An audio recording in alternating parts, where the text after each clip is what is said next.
Welcome everyone to the December 18th Flux Dev Meeting.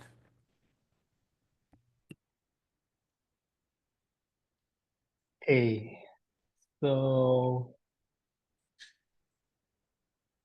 maybe we should do a recap to decide all the things that goes in the roadmap, and this time I'm actually going to update it. I promised last time I didn't have time. So let's create a list. Can you paste the link to the doc so we can use the Google Doc?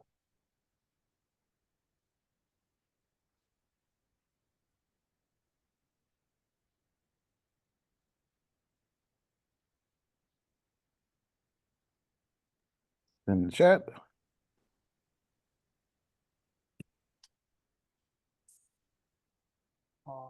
Okay.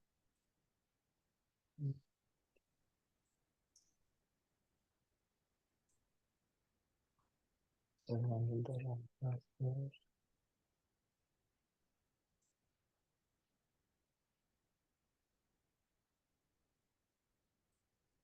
I'm going to add here action item roadmap updates. And in here, so let's start with critical bugs, and that's the one for hand controller.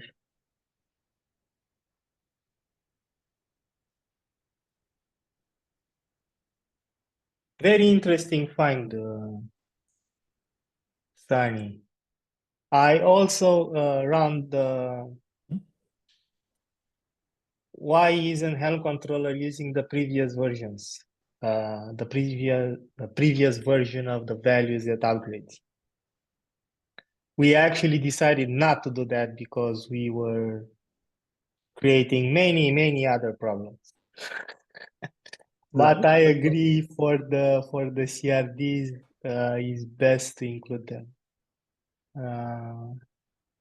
What were the problems? What kind of problems? I don't remember. It was something about couldn't roll back with stateful sets. We got stateful sets deleted. Like this was, I don't know, 3-4 years ago.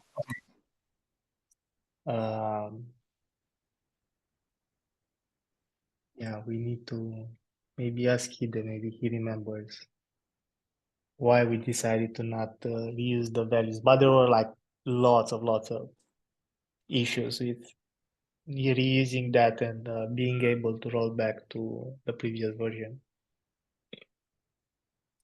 So basically, people change something in values. Those values, the new values get persisted in the history. Then if you roll back and you take Okay.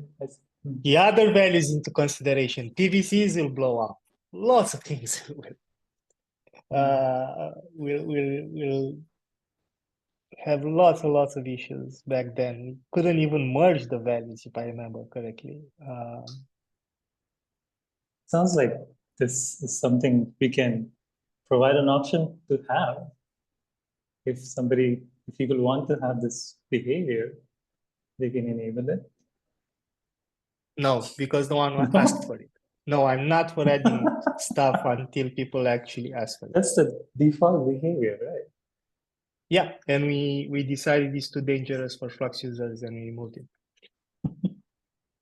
We can And have the default everybody- behavior as what we have today. But for those who want the upstream Helm behavior, they can opt in. But I don't know if there is any use case. You're using GitOps, you'll always pass the values.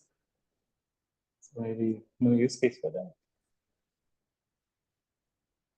Yeah, I don't remember all the details why we undid that behavior, but it caused lots of issues. And after we removed it, all the things were gone and rollback was working. Everybody was happy. So I'm not for restoring that behavior in any way unless someone actually has a use case when it needs to happen. Like for the CRDs, I understand we should definitely pass the old values so we preserve and upgrade that, okay, CRDs for this subchart are disabled.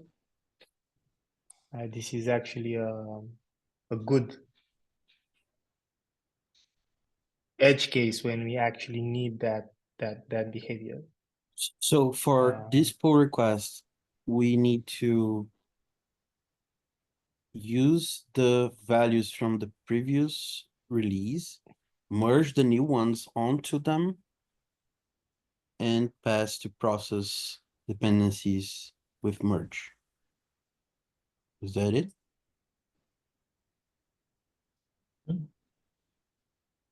Wait. But if we call that function, aren't we setting the new It's mutate. values? It mutates Don't the we track. mutate for everything? Oh, damn. Okay. So no. Now you can make a copy of it. When you're applying the CRD, make a copy and then mutate only that. And then upgrade will run its own with other values, which will not have previous release values. Can we actually make a copy? Because the last time I looked at Good it, there question. was no deep copy function generated top of Helm. So you can't actually copy anything because there are pointers on top of pointers. That's also the reason for the leaks, the storage leaks in the Helm storage. We need to see if this thing can actually be copied. I'm checking right now.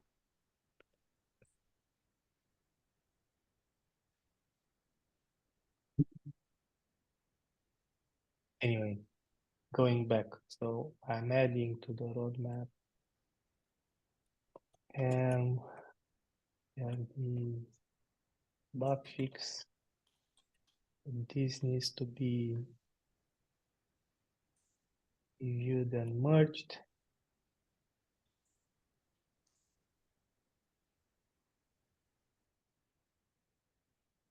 We said that we want to get the notification controller receiver cell functions. Did anyone review this stuff? There Or are it's pending things. We're waiting for Kevin to address all the review comments. the limits? The last time we discussed was we'll base the limits on upstream Kubernetes values, or maybe even lower than what they use. So whenever Kevin comes back, or maybe we can just say use these values. We can just use it.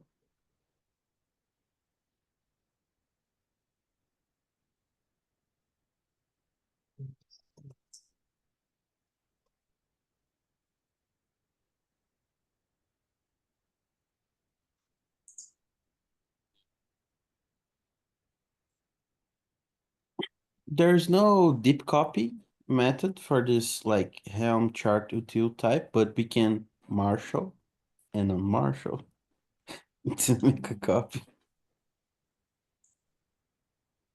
Is that okay?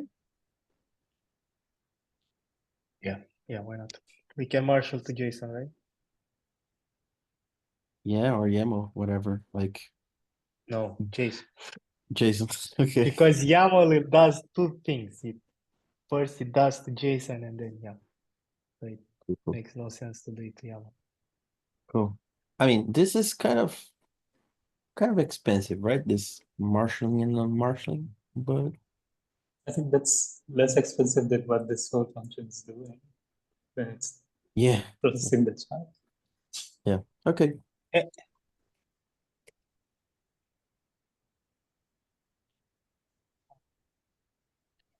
Universal expressions. So I've added the receiver stuff. Then is the GitHub app identification.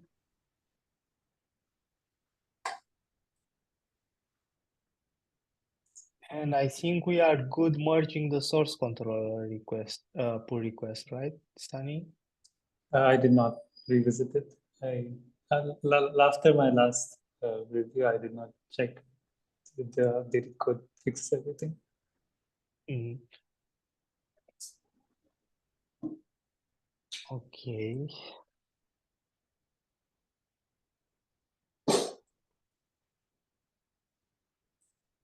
We have a new feature in customize controller.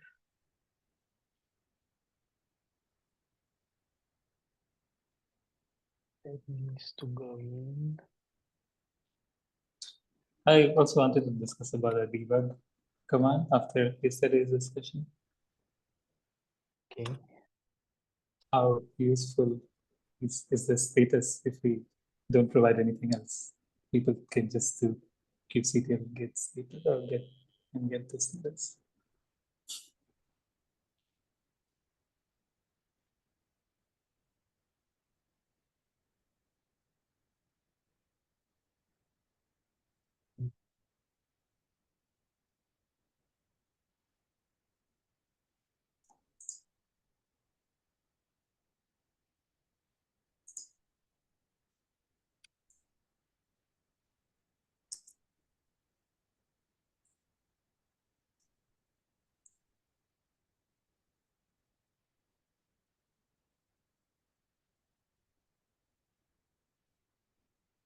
Sorry, just one question about the Helm bug. So the previous values are the ones stored in the Helm secret, right, of the previous release. So I'll need to load that secret, like load that release to retrieve the previous values to merge the new ones on top of it. No, calling that function from Helm did.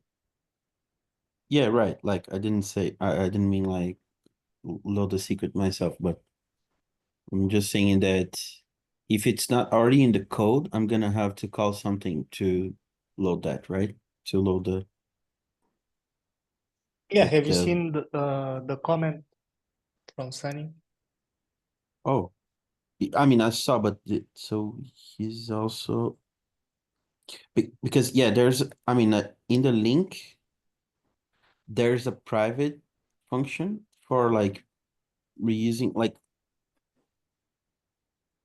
I mean yeah, I'm trying to follow it here and see how Helm itself is loading the previous one. No, it's not a private one. It's process dependencies with merge, right? Yes. But that's what my PR does, right? I'm calling that function. But the thing is, we need to call it in the case of the upgrade with a values parameter that is a result of merging the new values onto the previous values, right? Isn't that what we need to do? It's reuse. It's called reuse. Yeah, the reuse is private. Whatever that function does, we have to do that same. It's a private function. I think we have to copy most of it. Mm. Oh, this Cool. one is reuse values is private, right? Yeah, that's what I mean. Yeah, let me see what it does. Damn.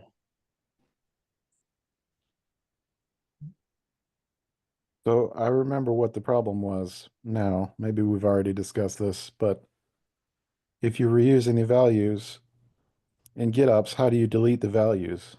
You cannot set a null value. It just falls out. So then there's nothing to merge in to reused values to delete a value. So I remember what people were doing. They were coming and saying, hey, I just upgraded my Helm chart with one new value. Then in the next release, I deleted it and it wasn't gone. What do people do when they CLI? In the They do CLI, the you same can thing. pass a null value and nothing intercepts it. Can't you set the same in helm release value? Would it be the No, same? it drops out of the YAML, and then the next thing you know, it's not being merged in as a null. Yep. You can unset things. Impossible. Wait, but this private function is guarded by the option reset values that Helm controller explicitly sets everywhere. So even if we copy that function, it'll never not do anything.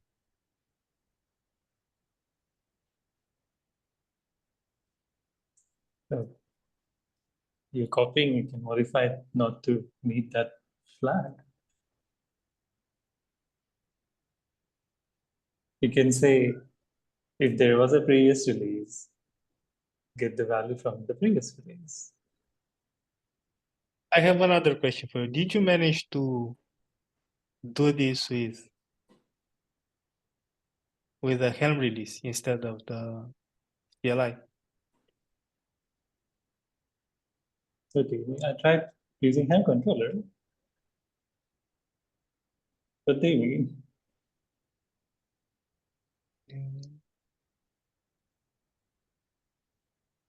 I was inspecting with the CLI, but running with Helm controller. Oh, okay. But I tried with Helm CLI as well.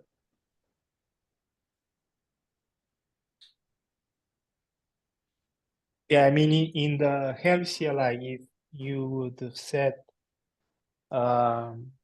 reset values true, what Helm controller is doing, you'll have the same behavior. I did not try that. It should have same behavior. It should not use the previous value. So in the CLI, you have a flag that allows you to set it. Great.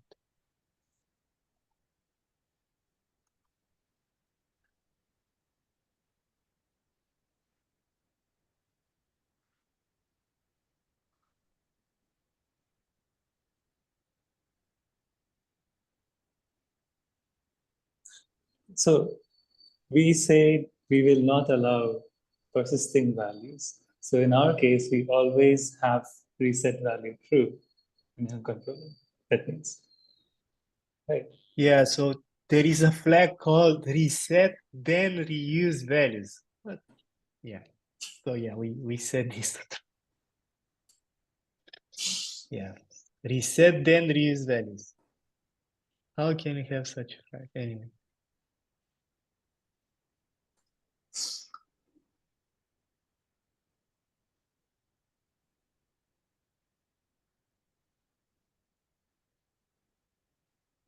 Or they do early return for different conditions. Reset, reuse, reset, then reuse.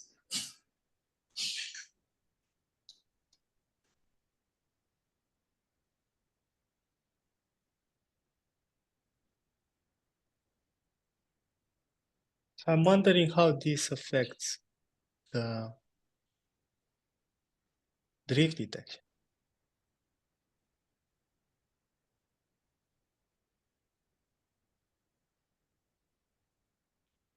Wouldn't drift detection put back the CRDs?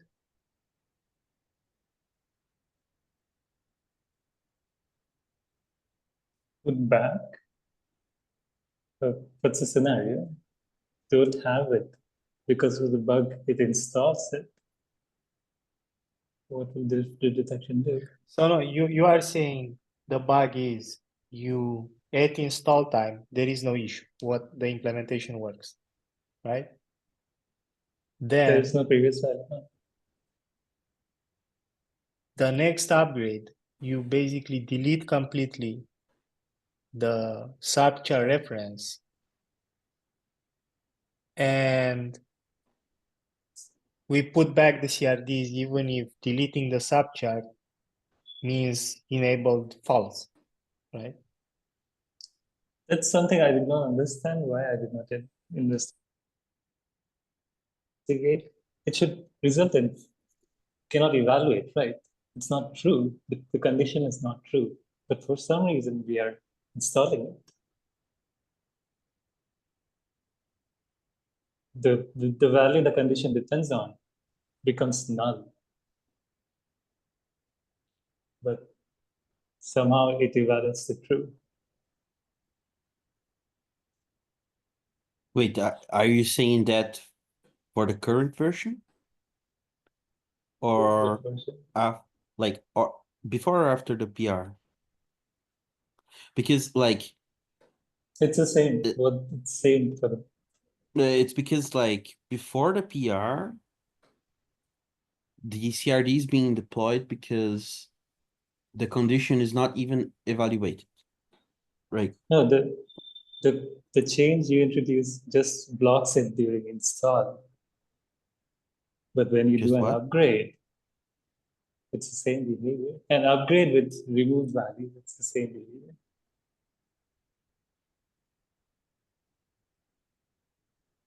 Mateus, let's do this. Before anything else, let's write a test with what Sunny is describing there.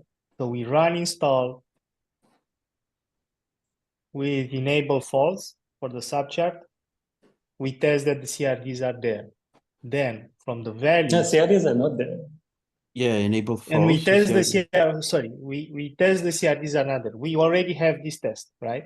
But then we continue by removing from values the subchart reference completely. We run the upgrade, then the test should check CRDs are still not there. If that test fails, we need to figure out how to fix it.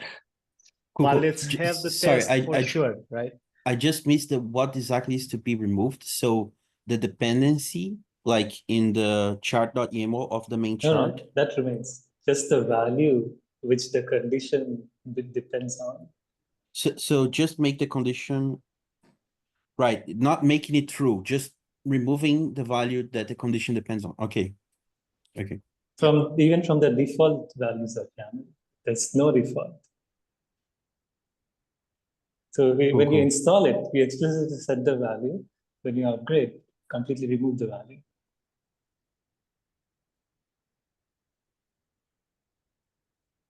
I wonder if this will actually happen for Helm charts, because usually the default values have subcharts disabled. But if they don't, then you are saying we run into this problem, right? I'm even entertaining this because there is a function called reuse values. I don't know if anybody uses it, but the upstream code has this logic. I don't have any use case for it.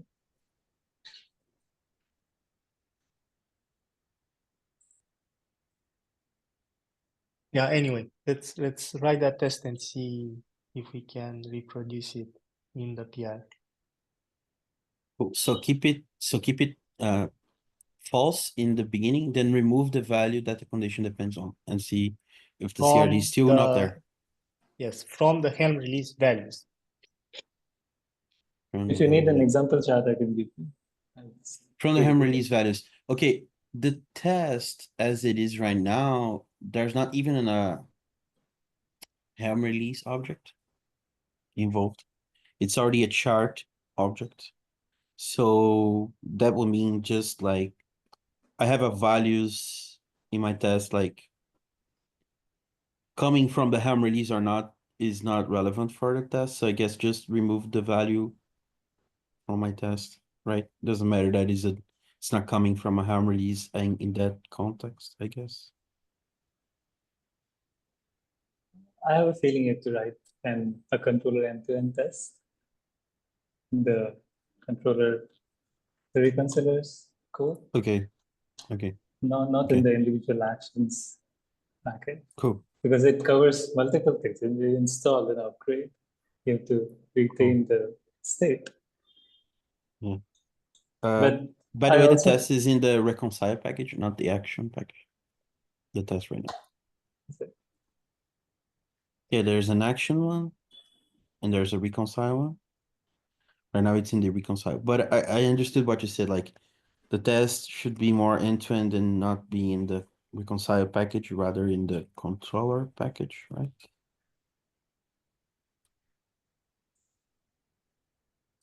No, it is under. Wait, let me confirm.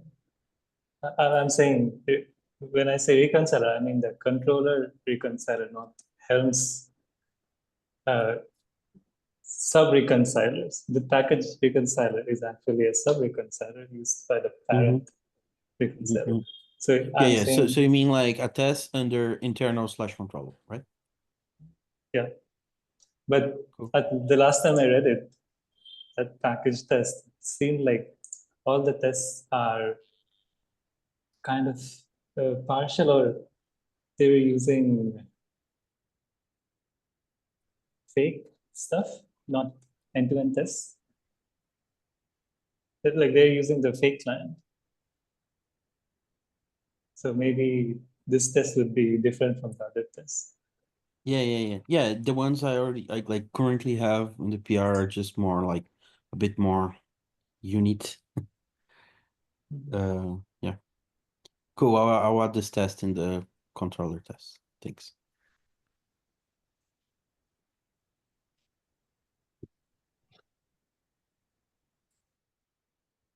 Um, is that over? The topic over? Yeah, let's move from the Helm stuff back to the roadmap. Okay, so We reached the cache discussion today. no cache in the roadmap. I'm going to remove it.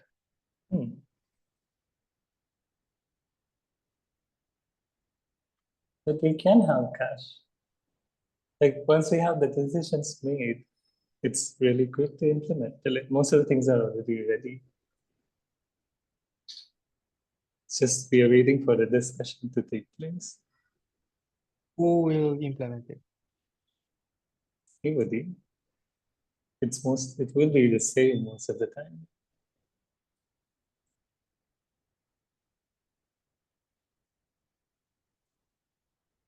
I think in case of cache, it's not about implementation or will implementation. It's waiting on the decision how we'll use the cache. Once that's clear, I don't think implementation is much or any complex.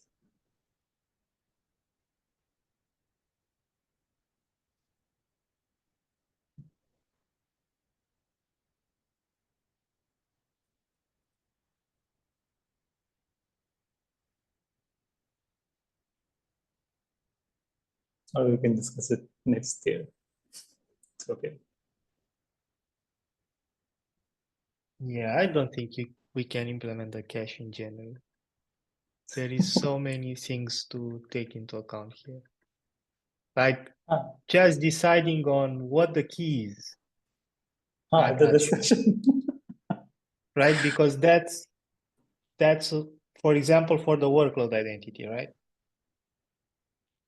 I get it that simple, easy to add caching to source controller or image reflector controller, right? For everything workload, but we don't know what will be the cache key because the client does not set it.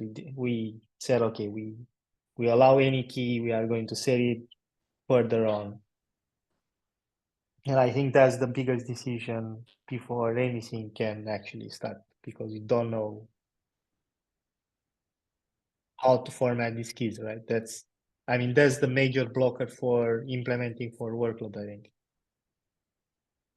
Implementing for what I think we can do with the new cache is swapping the old cache for Helm indexes because that's already in there. We know the keys, it'll be the same. In the discussion, in the issue, I wrote that I showed an example of what we do in Helm index today. And I did not say explicitly, but I was also thinking maybe we should change the key because the key is constructed using user input. And I had a question, is it a good idea to use user input which can be exploited for, no, not for accessing, but maybe for doing some overflow or something? When we can, but there's a safer way to use the UID instead of constructing the key by user given names of namespace and object. Yeah, I mean, we don't, if let's say two different namespaces have the same repo, it will be cached twice even today, right? Two namespaces have same repository. No, they will be different. I think the key's first part is the namespace, I think. Namespace is part of the key. And name, Name is the name also of the the object. namespace name. Okay. My fear was if somebody is able to write such long names that it cannot store in the string. So two separate values will have the same key. That there is a possibility. Maybe it will not allow, but we can avoid all these things by using the UID. Yeah, we can use the UID, but also name and namespace are very limited. Namespace is 32 characters and name is 100 something. There is a limit because they get stored as keys in etcd, which also has a limit, like our cache. I think name is Uh, 253. So no, yeah, name is very long. Yeah, 253. Yeah, yeah, yeah. Yeah, I was thinking about labels. Hmm. Yeah, labels are 32. So we can get to, if his namespace name, we can get to 500 characters, which would probably be longer than what we want in our cache, right? So we can have a better design, not even let such thing happen. Or Namespace is impossibility. 63. Namespace is 63. Yeah, namespace I know is 63 Yeah. because it's used as a DNS reference, so it can't be too long. But the name of the Helm repository can be 250 something was the maximum for a resource name, right? Yeah, our resource name is 253. What was the maximum signing for our cache? Maximum what? Key What's the size. maximum key size? Yeah. I think it's just a string, a Go string, but it can be anything. Mm. Yeah. Anyway, here it's I have no issue with using the unique ID, right? Because namespace name means we never use the cache anyway. So using the unique identifier as the key for Helm indexes, it's perfectly fine. And it It's the doesn't same affect, behavior. yeah, and it doesn't affect anyone because these things are completely internal to the controller. After the controller upgrade, the cache is gone anyway because we never persist this to disk. So it's not also a concern around upgrades and downgrades. So yeah, if you can add a note there that I think we can swap the old cache with the new cache in January using unique IDs as the keys for the Helm index caching. And I'm guessing you have time to do this. Depends on what happens in January. But and this can be easily done. I wrote the question about this whole thing, that there is no difference. It's the same and change it. Okay, then can do it. I may get disconnected. I'll come back if I get disconnected. I lost power. The lights went on. In 10 minutes, I think I'll get disconnected. It's fine.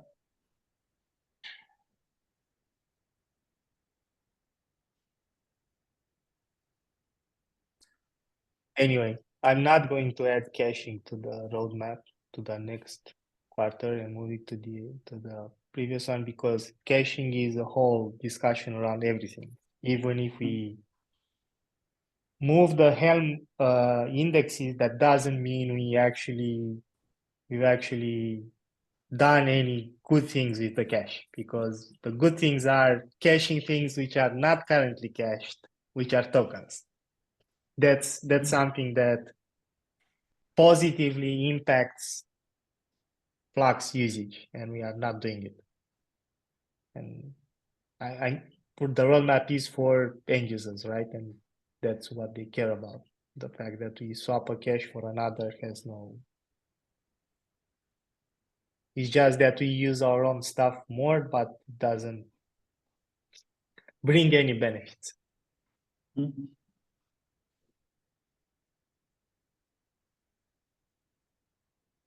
Regarding the other questions, regarding even the token, the cache, caching the tokens, and what should be the key, the question, I think we can come to conclusion if we start the discussion. I have written a lot of questions which has hints about how do we make the decision. But maybe not today, maybe next year, next month. We just have to start thinking. We could also do the workload identity caching, smart caching in stages. First stage will be use the unique ID everywhere, which is multi-tenant everything, right? Even if you have the same container registry 10 times in a namespace, we do 10 calls, we cache token, right?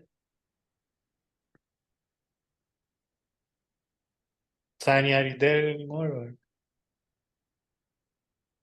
I think somebody or something interrupted him, maybe a delivery or something. Alarm.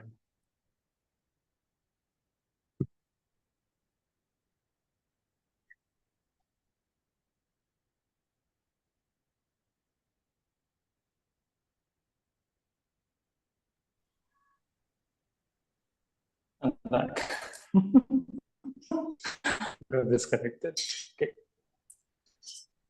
So you think we can implement the token caching? Yeah, so I was saying we can roll a first version of the caching in source controller using the Kubernetes unique IDs for everything. Mhm. This is less optimized because if you add the same identical image with the same IAM role, with the same service account, with the same everything, and you add it 10 times in a namespace, we are going to have 10 entries in the cache.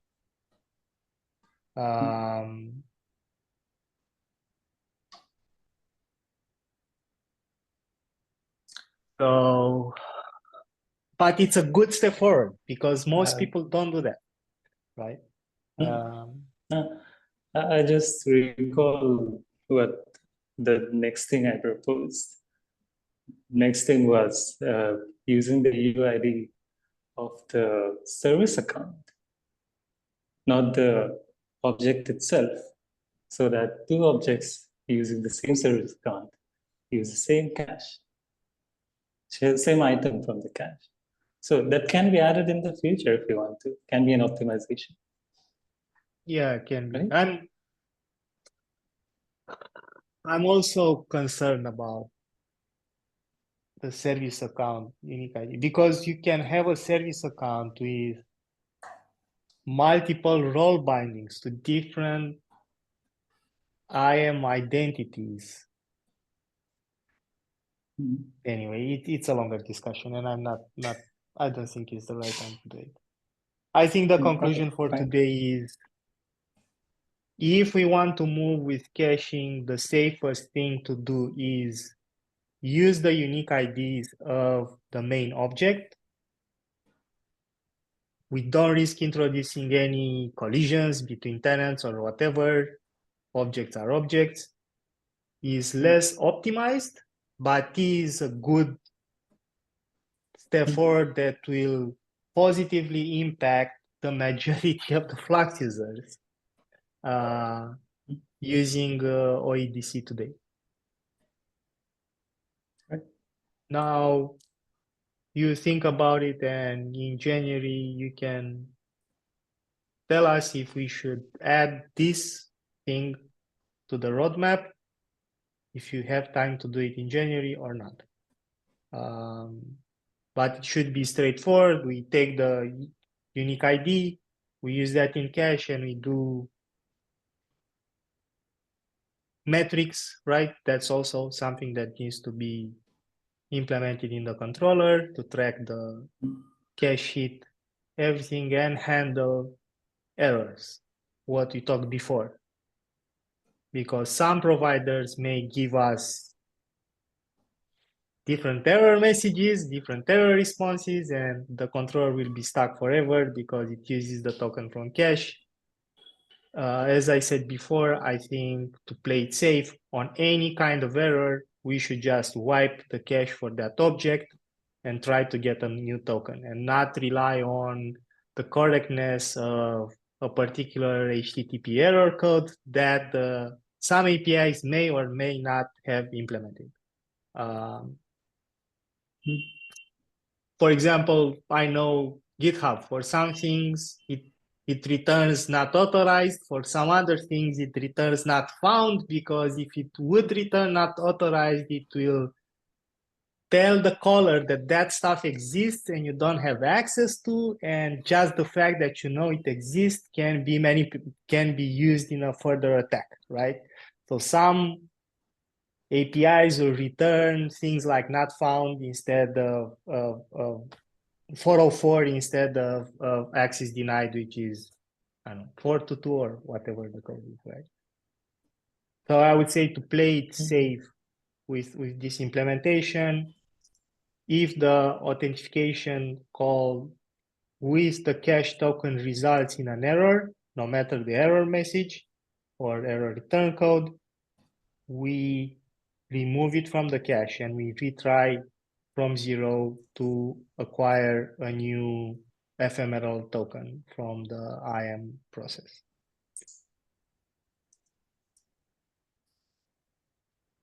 Are you happy with this? One question. So, you were mentioning that if, like right now, if we released an initial version that uses the UUID of the main object, that would be not the best option possible, like not super efficient, because we would cache, let's say the same repository is there 10 times, then we would have a token that could be useful for all of them, but we cache them 10 times in the cache. If you're aiming for the OIDC users, I think it's not like it's not just a waste from this point of view, like having the same repository many times, but all of the repositories from the same provider, if they're using, I mean, let's assume they're just using one provider like AWS or whatever, like the token they're gonna get from OIDC is gonna be the same for that provider, regardless of the repo, right?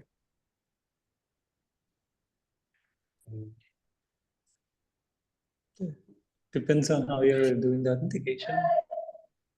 The way we do it today, so it will if be the it's same. yeah, if it's OIDC, it's the same for whatever repo is using AWS, like That OIDC, you for create example, an right? issue, right? Where you can have per every object can specify I want to use this service account.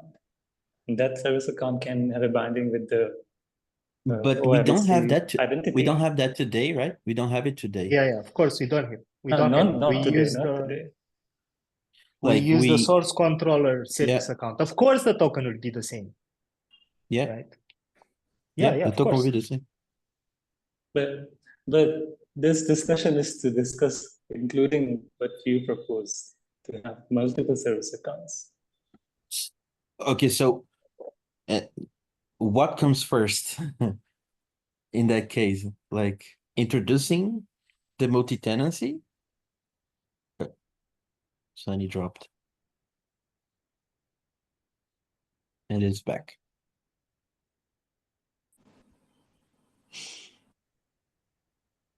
I mean, I would love to introduce that, but like, aren't those, I don't know.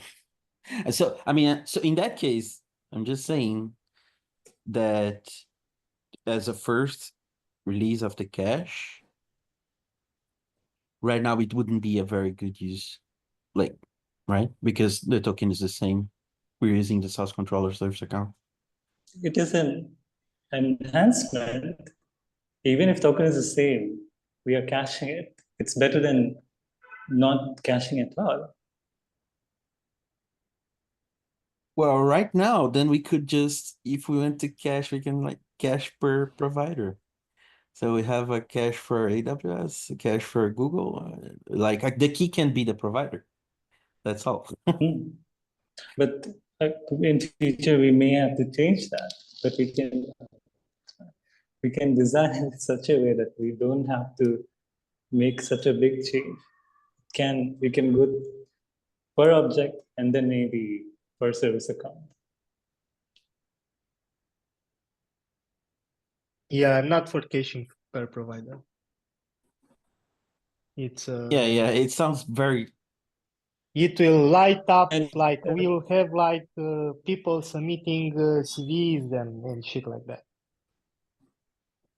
Yeah. Because it's there will obvious be it's a wrong. difference in behavior. You use cloud provider, there you'll have per provider, but for GitLab, you cannot have that. It's likely that each of them will have different identity in their secret. They are like different service accounts. Does that make sense or not? I didn't understand what you said, sorry. For GitHub app, in it's case of definitely cloud different. providers, Oh. You can have multiple app tokens or multiple apps registered in one Flux deployment. But that cannot be done for the cloud providers.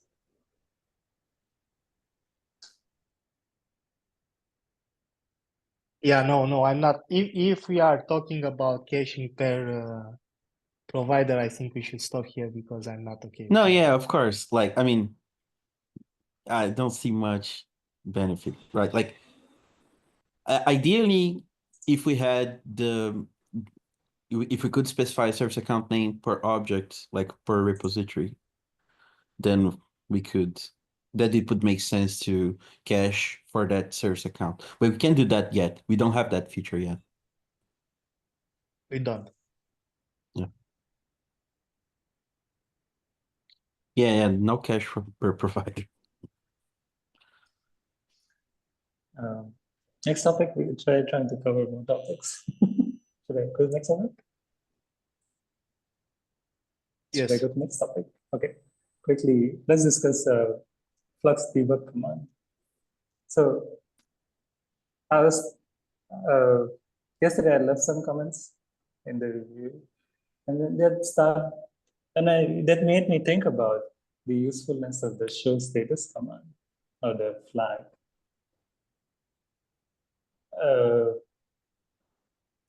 You Stefan, you replied that when observed generation is -1, we will say that the object is not reconciled at all.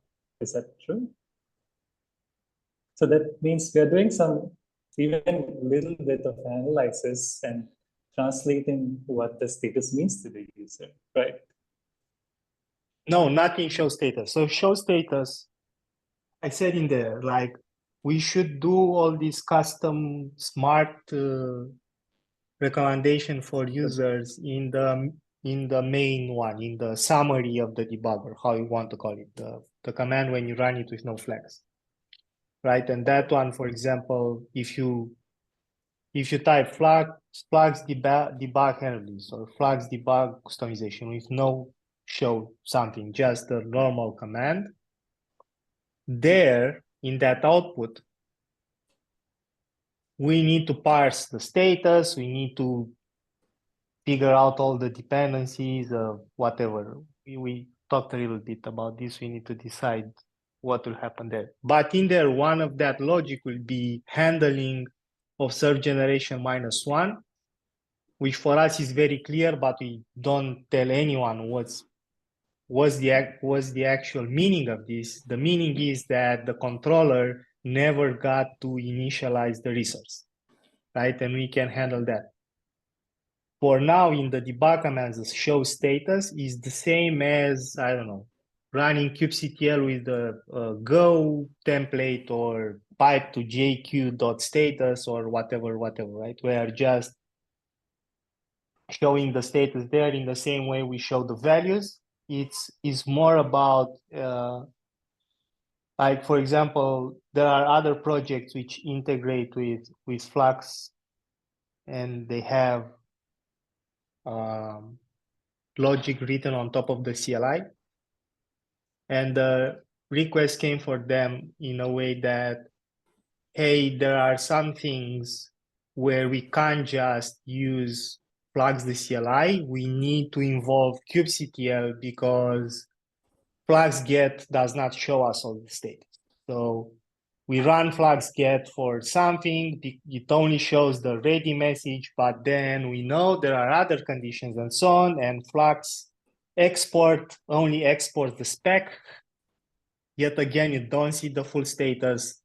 The only way to see the full status, you need to depend yet another CLI, kubectl, to just see the status. And it's silly, why wouldn't the Flux CLI show you the whole status if it shows you so much more of everything else, right?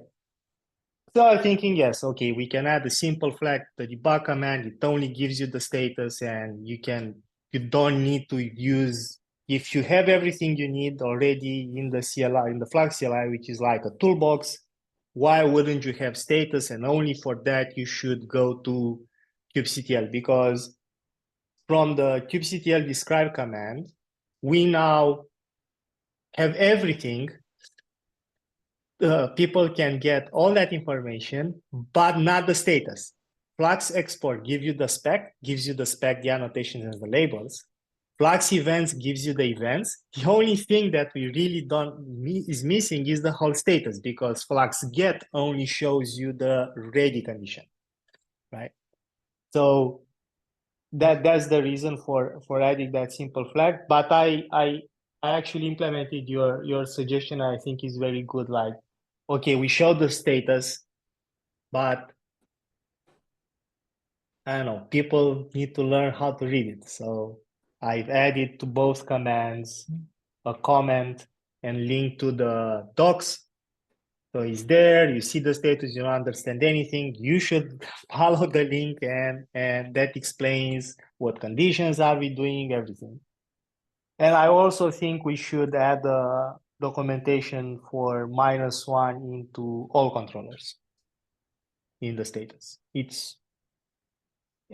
We should add the observed generation in the status docs on all CRDs that have status. So that's everything besides alert and provider. And repository OCI. And repository OCI, yeah. But repository also have status, right? When it's not OCI. It has a status. Yeah, so everywhere where we have status, we should actually document -1, even if now with show status, we don't do any smart things, we don't tell the user what -1 means, but if they follow the link, they should actually see what that thing actually means, right? By reading the docs.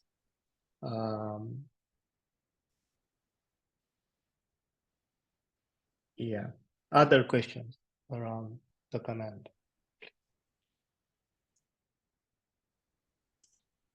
I just reread the comment, uh, and it's clear what you say. But in the default debug report, we'll have some summarization of it.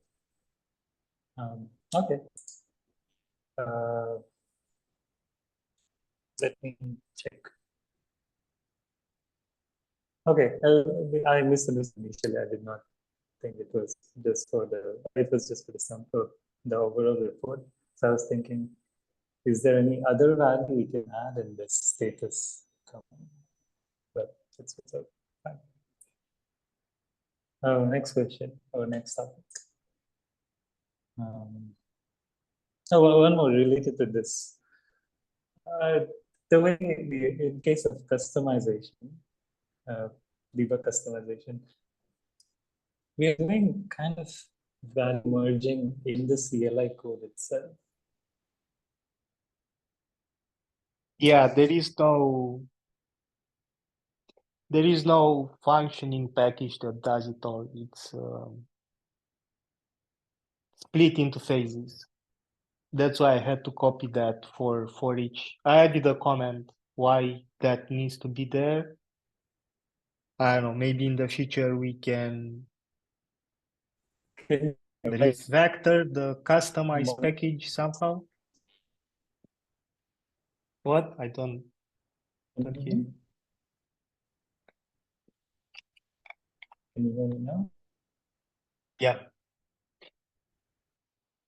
Okay. Should I continue? Should I continue with that Can same? you switch your connection to something else? I barely hear you. I don't know. Maybe it's me. But I have to disconnect Mateus, first. Wait, can you hear Sunny? Okay. Mateus,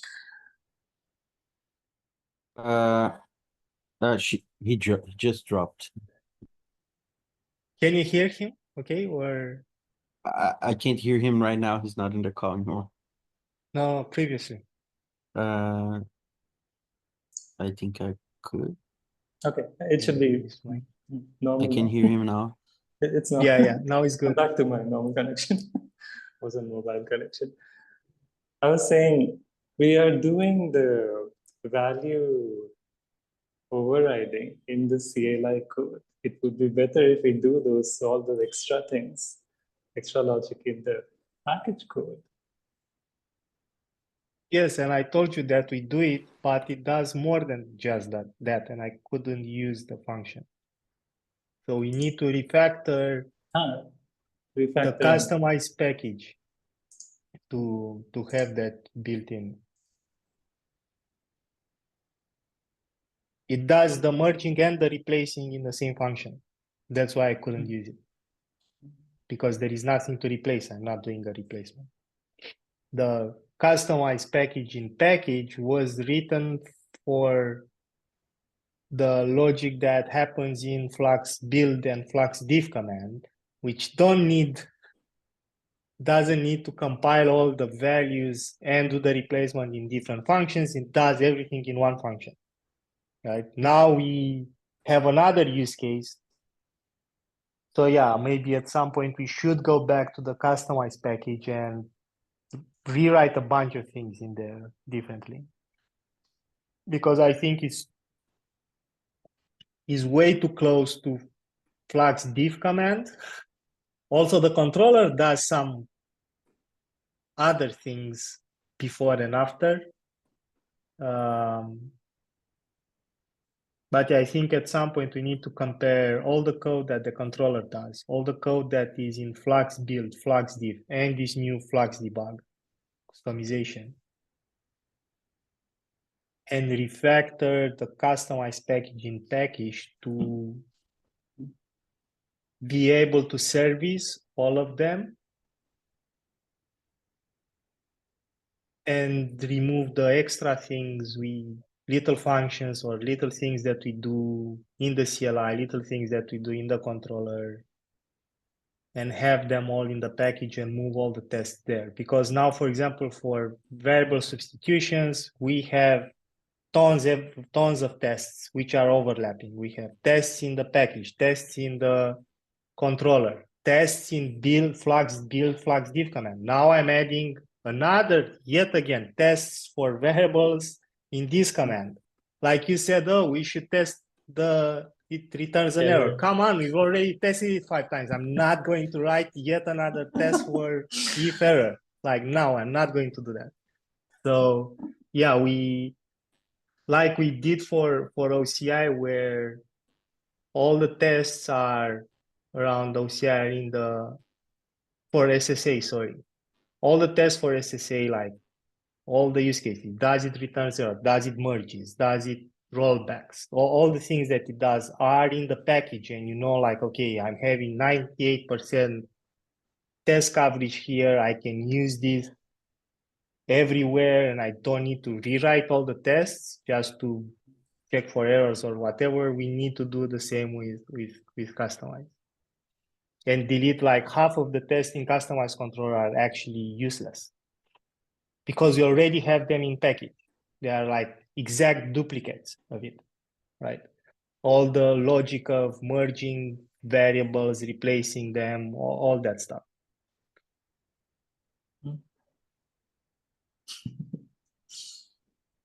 Okay, it's okay if we don't have another test.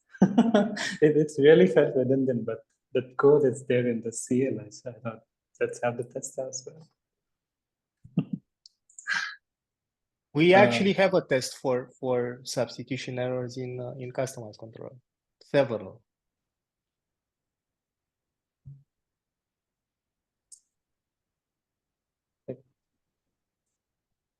Last topic should be short. Go.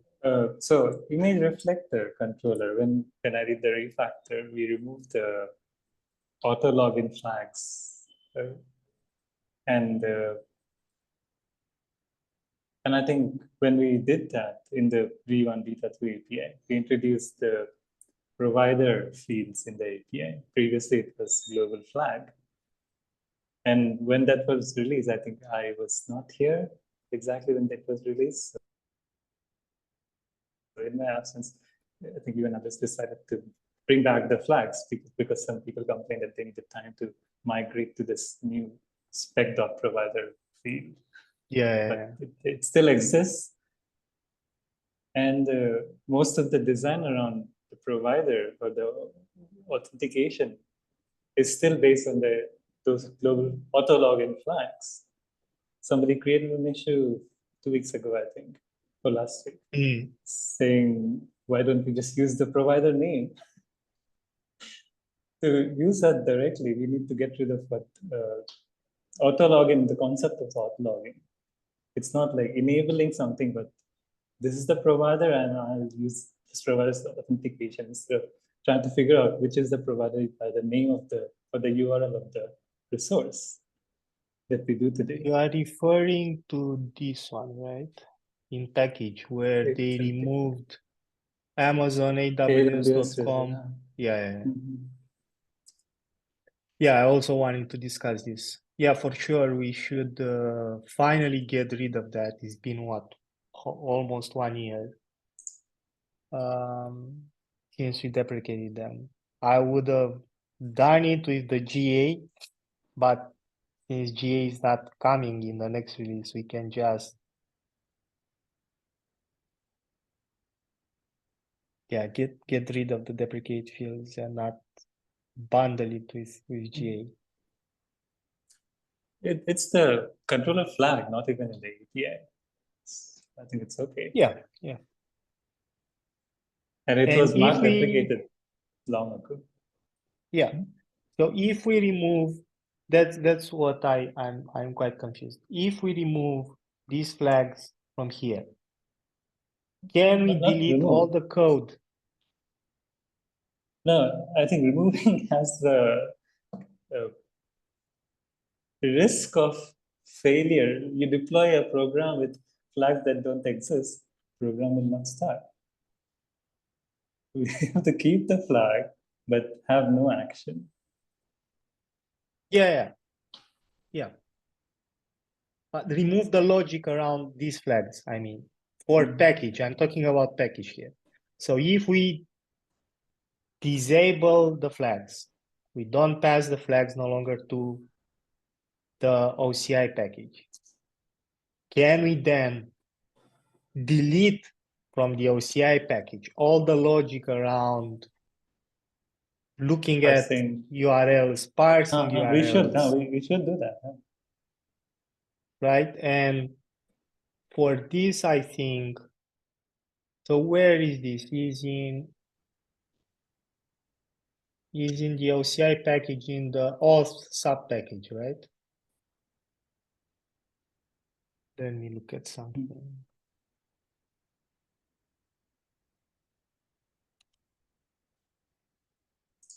Yeah, so with this, we can bump the major version of OCI and do a V1 of OCI. Is now V043. This is a breaking change in the package itself, right? We are deleting code. We are also changing public functions, right? I think we have more to refactor in OCA package. I think the client, Sule was working on changing the client, right? The OCA client is I forgot, instead of Crane, use some other APIs. I think those should be good if you are going for V1 of OCA. We can go for V2. I don't really care about versioning in package. I care And about you can just signaling consumers that. So yeah, I mean, before if you are V1, we okay can with, break it. let me look a little bit. What are these public? Are these parsing functions in a public function? Yes, parse register. Even in the auth package, I would like to remove a lot of things, like some extra functions. We don't need it. It's meaningless now. I would like to have another refactor of the auth package before we go some major version.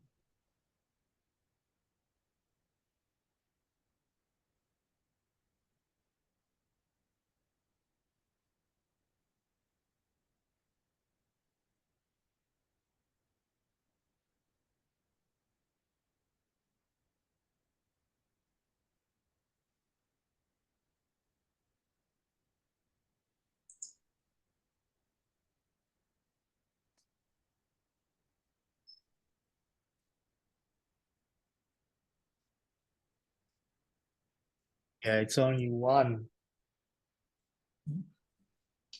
It's one function which is public. It's called registry, parse register.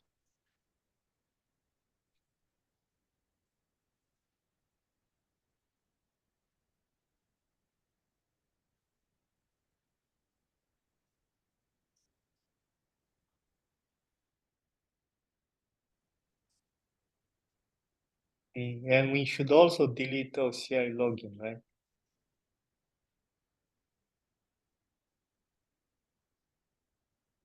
Because this one is deprecated and it's been replaced with login with expiry. Oh, that would be the future.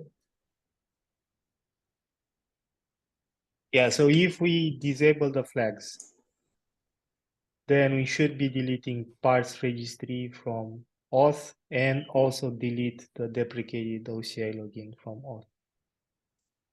I think And we need the overall kind of a refactoring because those are connected, right? You do login calls those parse functions. It should be give me the provider name, I'll just use that. So I think there will be some more refactoring needed.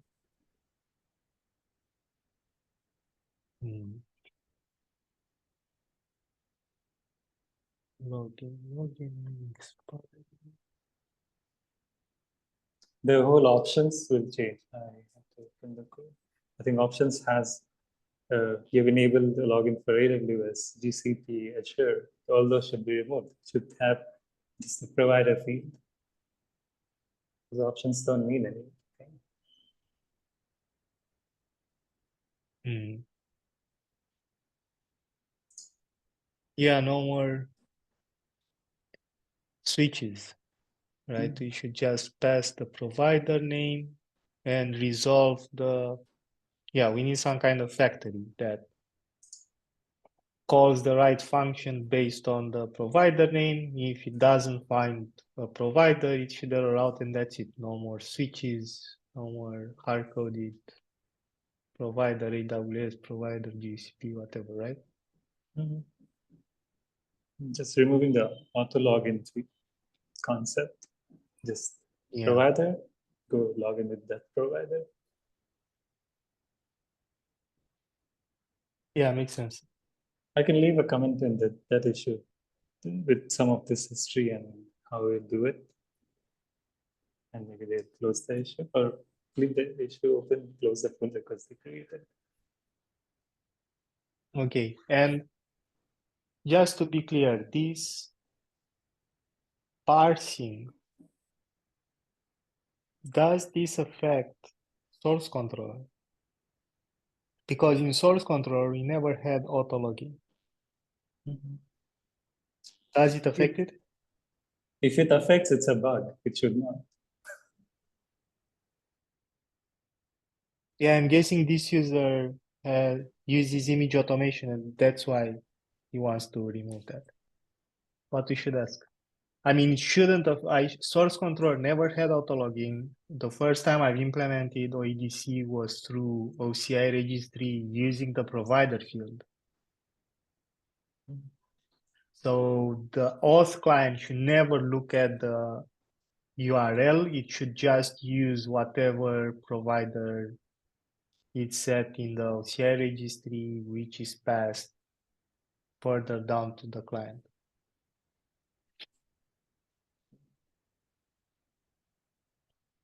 But yeah, it's so mixed up, the auth code, right? With auto, because we started with auto logging. Then in OCI repository, I said, no, since auto logging is bad, let's actually be able to specify it. And the whole thing came from the idea that at some point we may be able to impersonate service accounts for OEDC, and then you can actually have a cluster with multiple OEDC providers. I don't know, GKE and AWS in the same, Google and AWS in the same cluster, right? And then you should be able to, you could have different providers for different objects. But yeah, Same that source idea came account, to me. different providers. Yeah. Because the same Yeah, I source mean, account can have the annotation for each provider. yes. Yes, but yeah, anyway, OEDC came to me later on after we've implemented the first version of image reflector controller, which was all about, yeah, it's one cloud, one thing, one identity. We don't need anything else. Then we realized, oh, but we can actually have multiple identities even if even on-prem, right? With hybrid cloud and all that stuff. So yeah, it's a lot of how you call this? Multi-tenant OEDC.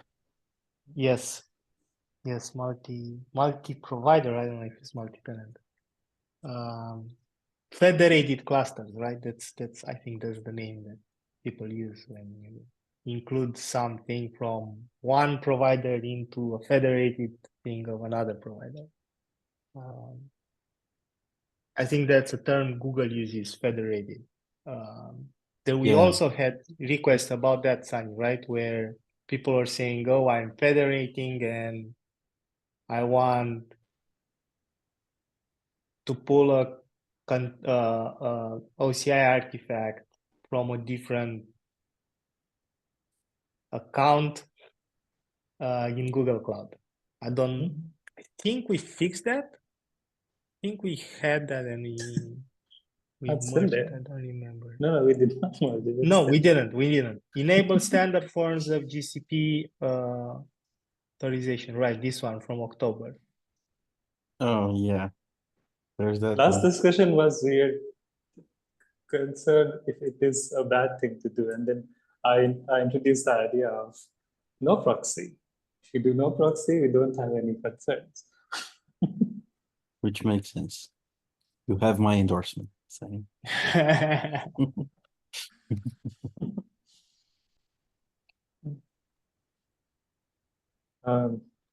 Before we end the meeting, I just wanted to let you know, so AWS, all the end-to-end tests are failing for 4 days. I checked what's happening. AWS Terraform EKS provider had the release, and they introduce some change. They create a policy, and we don't have a permission for the account we use to have create a policy. So I'll create a pull request adding the policy permission, create and delete. That should fix it. So with this use case, do we need to regenerate the secrets? No. No. You don't have the We just Terraform attach state. the policy to an existing iron role, right? Not even attached. I'll edit it manually because we don't have a Terraform state that created the whole thing. So I'll just go to the dashboard, edit it, but document it in our configurations as well. I'll try it in my computer. So are the manual steps I did to provision the account, right? In those steps, you mean? That's where it should be set when we change to a different account. Mhm. Okay. I'll update the Terraform configuration where we have each of the permissions listed, so that next time you run it, it'll have everything. But for the existing infrastructure, I'll just go and edit manually. Yeah. Because I've run the Terraform script that you gave me, then we deleted that. So the state is gone. We don't have it to run, which is fine. It's okay. Now I understand. And this affects every cluster? AWS provider only. Just the cluster provisioning fades at the end. They probably broke so many things. No, it was more about they were trying to comply with some upstream documentation, and for that they need to create a policy. So they just added a configuration that creates a policy, but our configuration doesn't have permission to create a policy. Cool. Which is good. We are like giving minimal permissions that are needed, not full permission. So it's a further restriction, right? Added with this. Opening up, adding one more permission, which can be dangerous. You're allowing it to create policies.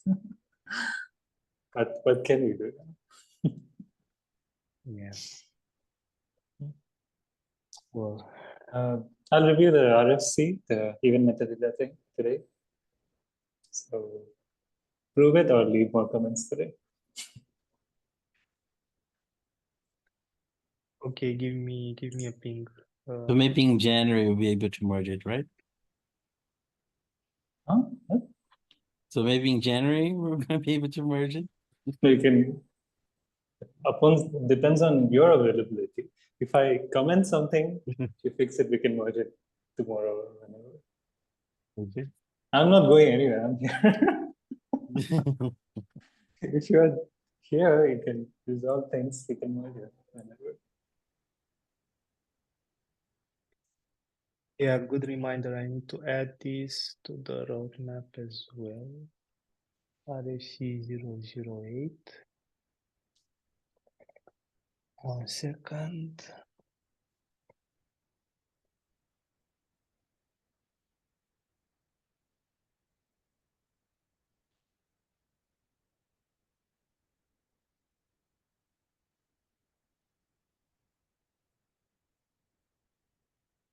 Yeah, and now that I'm done with the debug stuff, I'm going to work on the cell expressions RFC for customize. And I'm going to add this to the roadmap as well and dedicate my time onto it.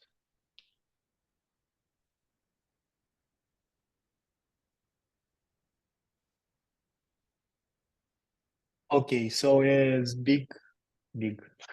as new features for Flux 2.5, we'll have cell expressions for receivers, cell expressions for customization health checks, custom event metadata for events, Flux debug commands, customize delete policy, a new field for fine-grained finalization, and the biggest of all will be GitHub app authentication.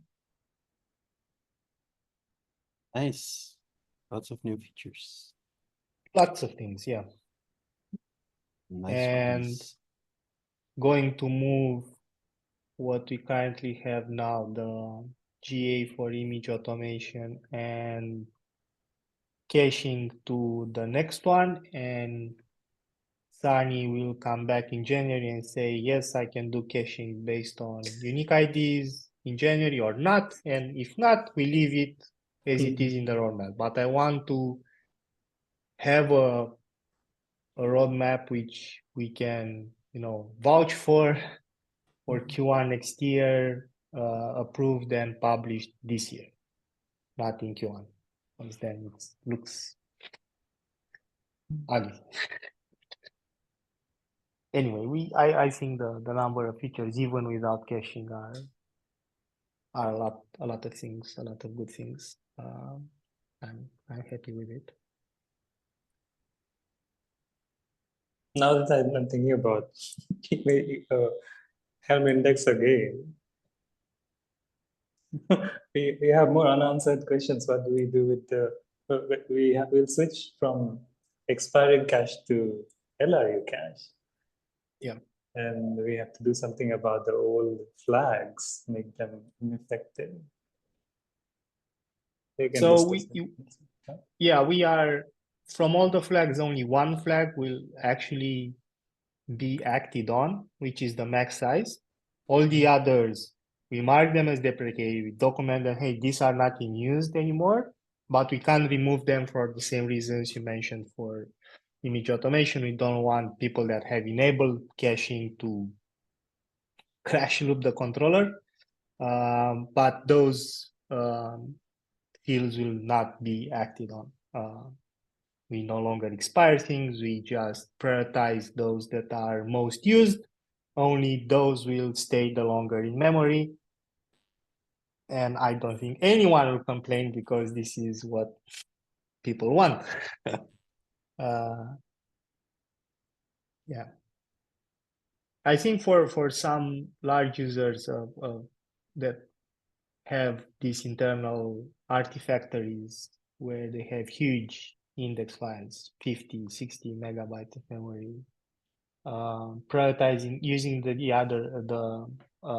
FIFO cache will actually see less CPU usage, right? Because memory will be the same, but every time you need to put that back Don't have because to it repeat. expires, that's a lot of CPU, right? Converting 50 megabytes of YAML to JSON, parse it, then convert it to Ghoststruct, all that stuff uses so much CPU, right? It's marshalling, unmarshalling 3 times. We actually measured it that time with Hida, and we concluded like it's super CPU intensive.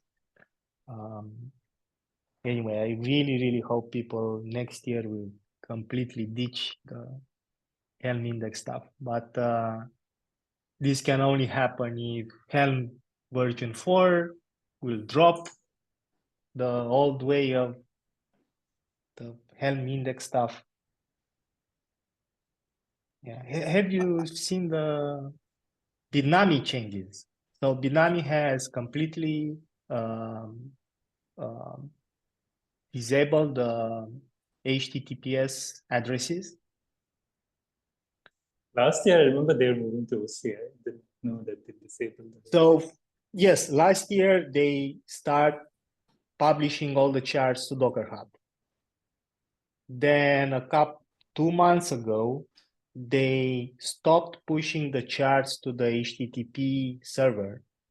They deleted all the charts from there, but they kept the damn index file. And in the index YAML, there are OCI references. Well, surprise is Flux will never work with that because in Flux, a Helm repository can be type OCI or type HTTPS. If it's type HTTPS, it expects for the URLs to the actual charts to be HTTPS, not to be OCI, right?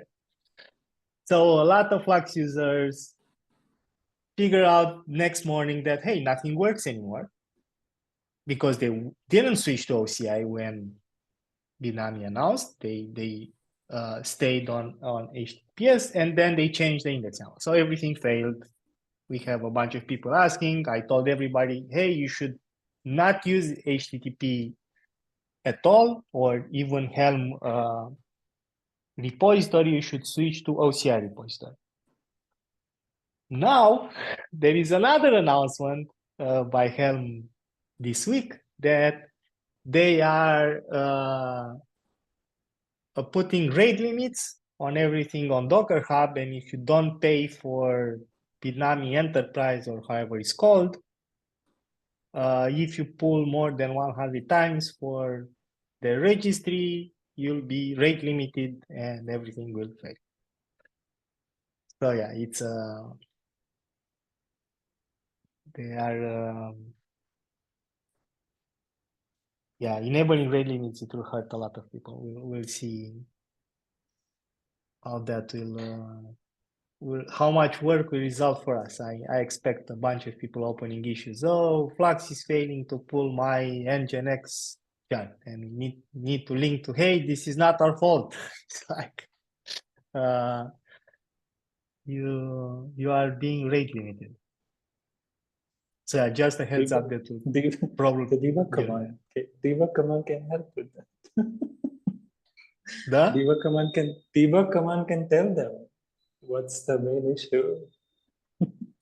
But we'll Yes. have to add debug for source controller resources. Hey, no, but no. sorry. Helm debug. So Flux debug Helm release Oh, that will look takes the at chart the error. source. If it is the chart, if it's an OCI Oh, repo, I see. I see. and it will merge the two statuses and it will report to user what's going on, in fact, right? And if it's a HTTP, if it's a Helm repo, a Helm chart generated by Helm controller and a Helm release, it should look at all three of them and present a conclusive report to user, right? Instead of running 3 commands or doing all this discovery, people are not even aware there is a Helm chart object generated and so on, right?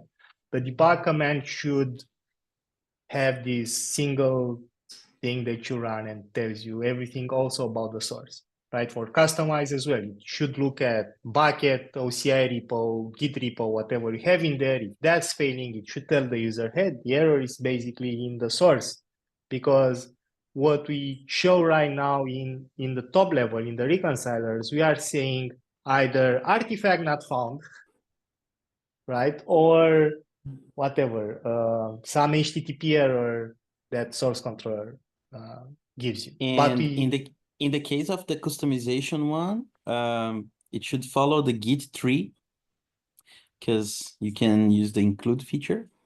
So Git repo is actually a tree of Git repos, right? yes, if it's included. Yeah, of course. Because any of those can fail. But maybe we can, I know. You are going to work on that watcher, right? And Yes. Yeah, no, the debug command should actually look at all the includes. Mm-hmm. And it's a Because tree. the pool can work for the main repo, and then some included repo can fail, right?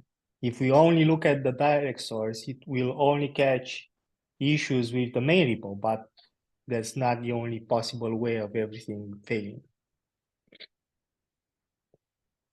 Yeah. Yeah. Hey, I have a question about the cache being just LRU.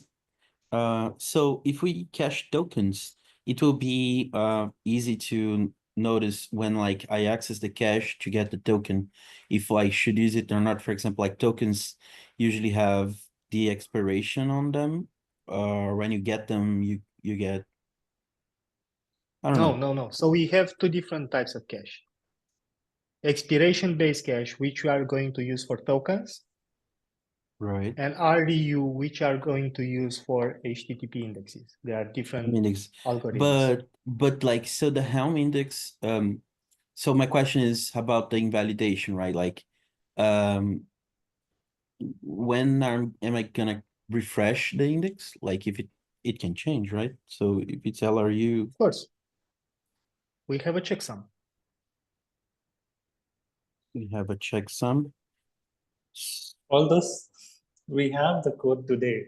When we see that upstream index change, we Yes, invalidate the of course. cache and build a new thing, save it in the We cache. have a cache already, so it's not. We are not discussing caching index YAML again. No, right, We right. discussed it. Yeah, sorry. So that is just for my own learning. Sorry, but yeah, like so yeah, how does this work? Like we can make a request that just returns the checksum of the index. So caching is not about downloading. Caching is about the fact that every time you, for index file, every time you want to extract a chart version from the index, you need to, because the index is a YAML file, and the parsing and to find the latest chart version, you need a ghost chart. So what happens is that we need to transform the YAML file to a JSON file, and from the JSON file to the ghost chart, because that's how this serialization works. And we want to avoid these three very expensive operations by caching the final thing, right? So we download a new chart, we compose a checksum for it, we figure out, oh, the cache is old, we replace it.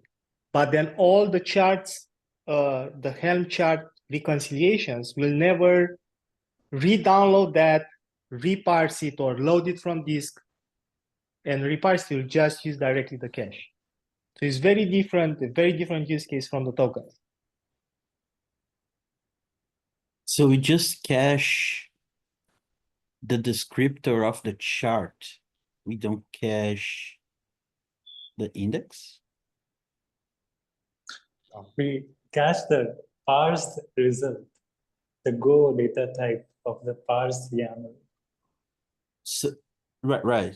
So we cache the go struct from parsing the index. So it's a go struct that has the entire index. Yep. And when do we decide to fetch the index again? You fetch it. You do a checksum of the YAML without parsing. If that checksum is different from what you had before, you know that Only something then you changed. parse. So you parse it again or invalidate. Because and parsing is the expensive stuff that we want to avoid. Oh, so fetching is okay. Parsing is Yeah. the bad thing. Okay, Yeah. okay.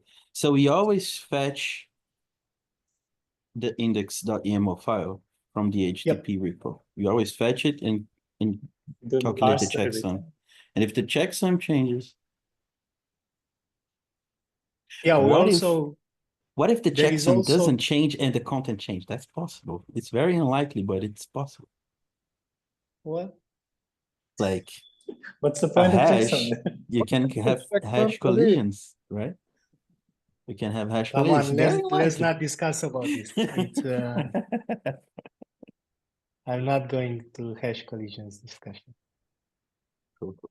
I think we use Blake or something, so hash collision is very Unlikely. unlikely. Oh, that's fine. I like pragmatic solutions as well.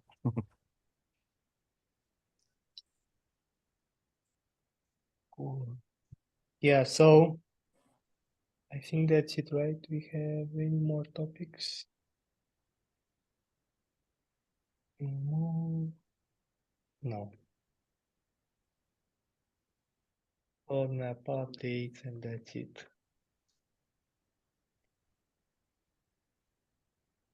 So, Sunny, are you going to look over the GitHub app in source controller?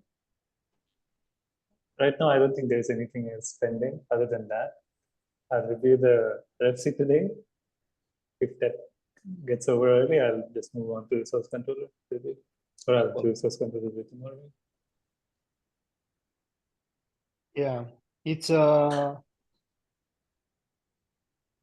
I would really like to merge that, merge something, and source control is the only thing that can be merged. Nothing else can move. Of course, you can review image automation, but you'll not be able to merge it.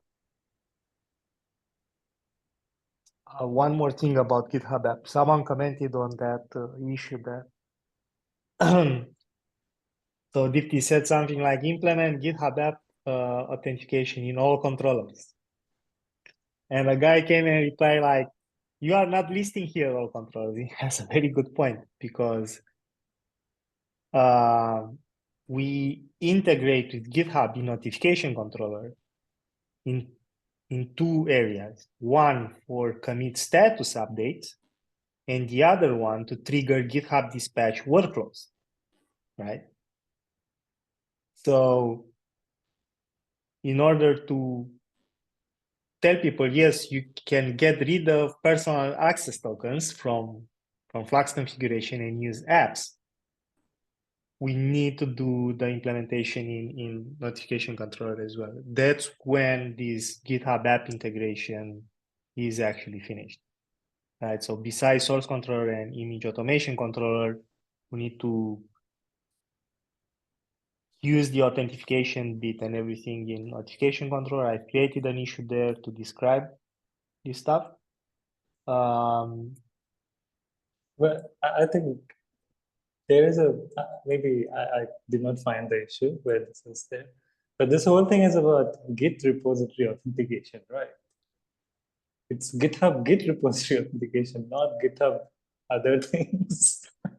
Yes, but you know, updating a Git status object is a Git thing. Anyway, I agree that we shouldn't block. I mean, we should release GitHub app authentication in source controller and image automation controller without blocking the whole merge, the whole feature on notification controller. What I'm trying to say is that at some point we should, or maybe as Tipti, see how she does with time. Maybe she can work next year on a notification controller, because I agree we should have GitHub app as an option there as well.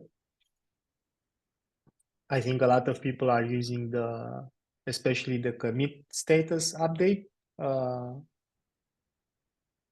for repos, and others are definitely using. I know a lot of users have rely on the guide that we've created in the docs on how you can do Helm release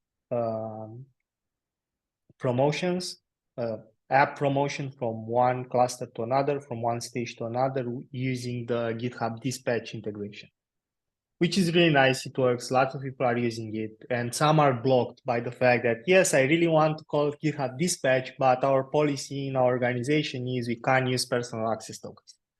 We need to use an app, we need to use OEDC, whatever. It shouldn't be personal things in our organization pipelines, right? So I'm not saying we need to add it to the roadmap or have this for 2.5, but at some point in the future we should.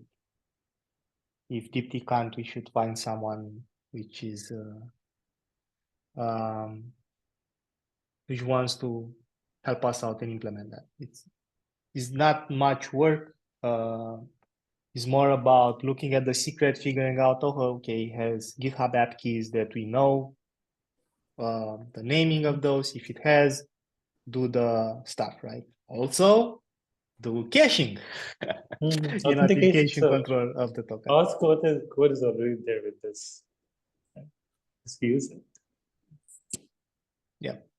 Yeah, it shouldn't be hard to use it, but we, especially for commit status updates, caching of the GitHub app token is a major requirement. Why? Because people have thousands of Flux customization, right? If we have thousands of give me a token from GitHub, it will definitely be rate limited. I see no way around it, right? So we really need to cache this stuff and not do it thousands of times per minute or whatever.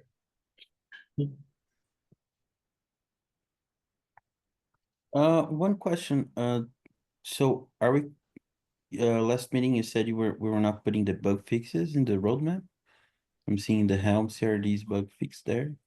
So No, it's we gonna- just I put it there because it's a priority for next release. It will not be listed in the roadmap. okay. But yeah, just as a note that this should be. So do you wanna put the Git repo thing as well? The includes? Yep. Yeah. Yeah, if you have the issue for it, add it to the doc, please. Maybe we should start using the GitHub project feature to put these things. Instead of putting it in the roadmap website, these small bug fixes can go to a GitHub project. Yeah, we can also use the milestone feature, which is easier than creating a project. You create a milestone. Aren't they related? Yes, milestones can show up in projects. Okay. Yes. Okay. But milestones we use those at GA. So basically we create in all repos a milestone Flux 2.5, and then you go on the issues that you think that are a must, and you add it to that milestone. And in the milestone you can set also a deadline. The milestone also has a description where you can add the link to the roadmap there. That's how we did it for 2.0. But we had way more issues back then than we have for this next release.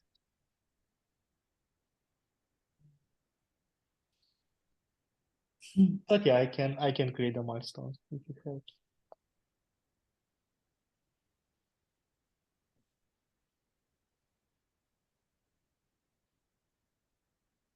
I think that's it for this year. Kingdom, you've been very quiet. Tell us something fun. What have you Stop been the doing? recording. Stop the recording. Stop the recording, and let's